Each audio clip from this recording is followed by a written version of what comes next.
Hey guys, it's Greg from East Coast Eyes, and today we have the long-awaited video discussing Steele Stanwick stick.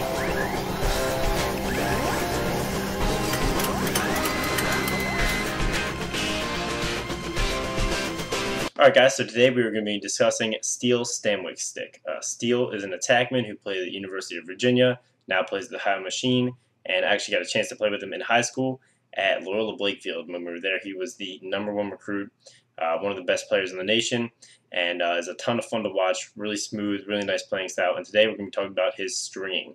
But first, a little bit about Steele.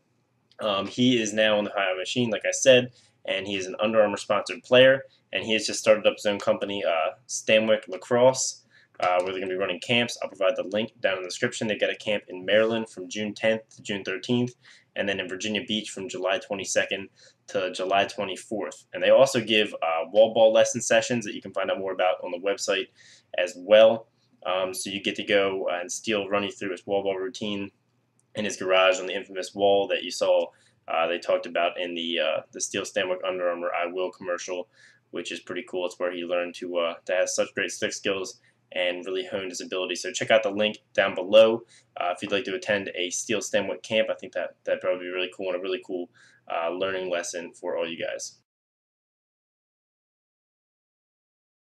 So now we're going to talk about Steele Stanwick's stick a little bit. And his stick is a pita pocket strung by his dad, and his stringing and his stick used to be the hottest topic on the Stick Doctors Lounge on the Inside Lacrosse forums back when I used to go there a lot. Everyone wanted to know how he strung it. Everyone wanted to know, all this about it, how to do one. Everyone wanted a replica. And so no one really had that detailed pictures or videos. He has a weapon of choice video where he does show his stick a good bit, but not up close and not in detail.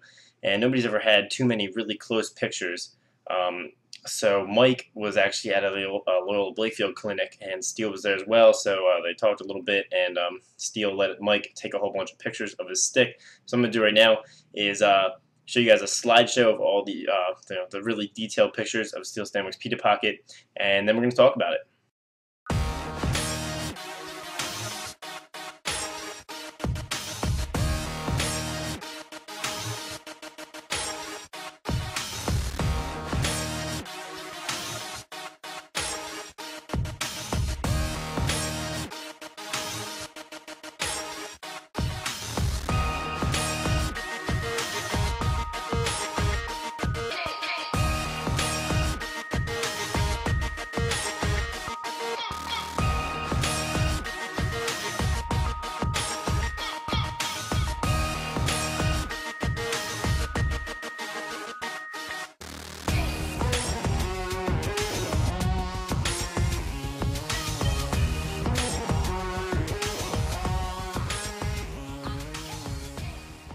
Alright guys, so there you saw detailed pictures of Steele Stanwick's current head.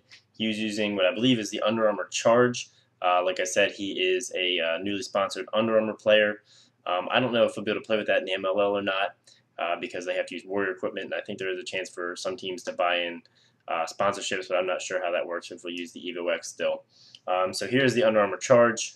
So this is the same exact head he's using, so we'll talk about that a little bit in a second, but first a little bit about the pocket.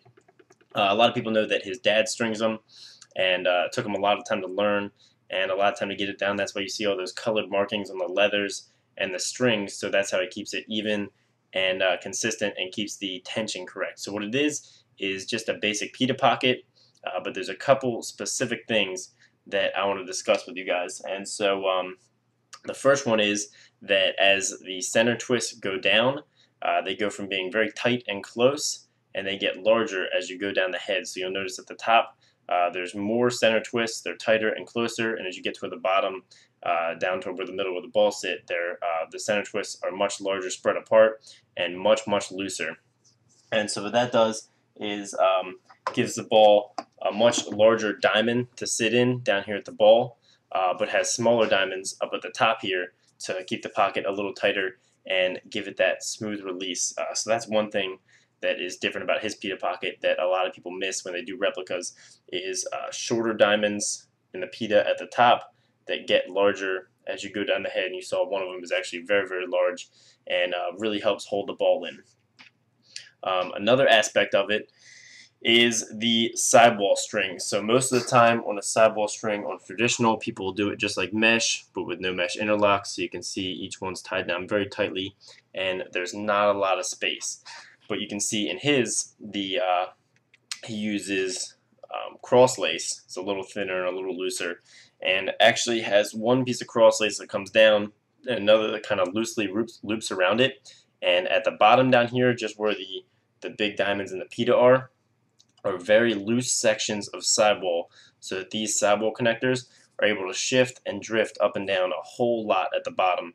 And the sidewalls aren't very tight, and so they'll actually let the pocket pull out and expand a little bit and sway and shift up and down very easily. So if you go back and look at the pictures, you'll notice that there's large gaps down here at the bottom where the sidewall string that the cross lace is connected to is not actually connected to the physical sidewall of the head for a large span. So that's another thing that's going to add to the shiftiness of the pocket. And the third thing is the way in which the leathers are connected at the bottom. So you can see here, my leathers are wrapped around the back and up through the bottom string holes of the head. So this anchors them very securely down here. So you can see that the pocket's able to shift down into the bottom, but it doesn't go all the way down into here. And so the way that Steele's leathers are connected is these outside ones never come into the head.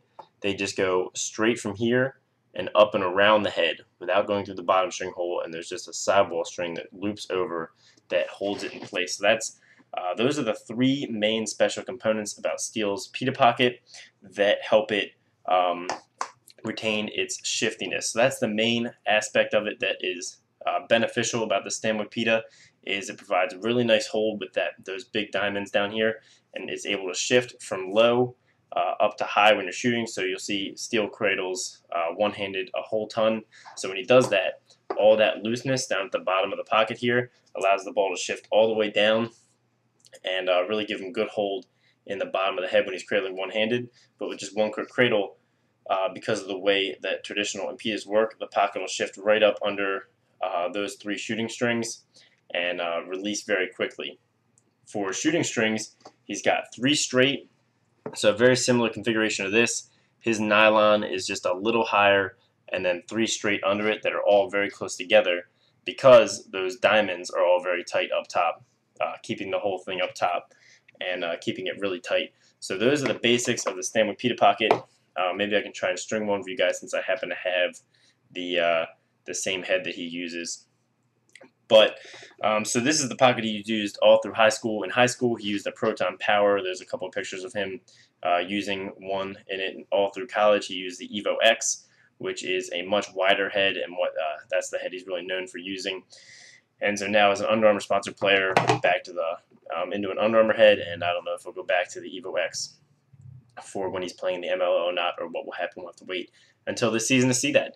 So anyway, guys, I'm going to scroll the pictures again at the end here while I do the outro, just to so you can see them again. And thanks for watching. Make sure to subscribe for more stream videos and tutorials. Like this video if you like this this video about Steele's head. It's a pretty exclusive video, and not a lot of people have these pictures, so happy to share them with you guys. Anyway, have a good one, and thanks for watching.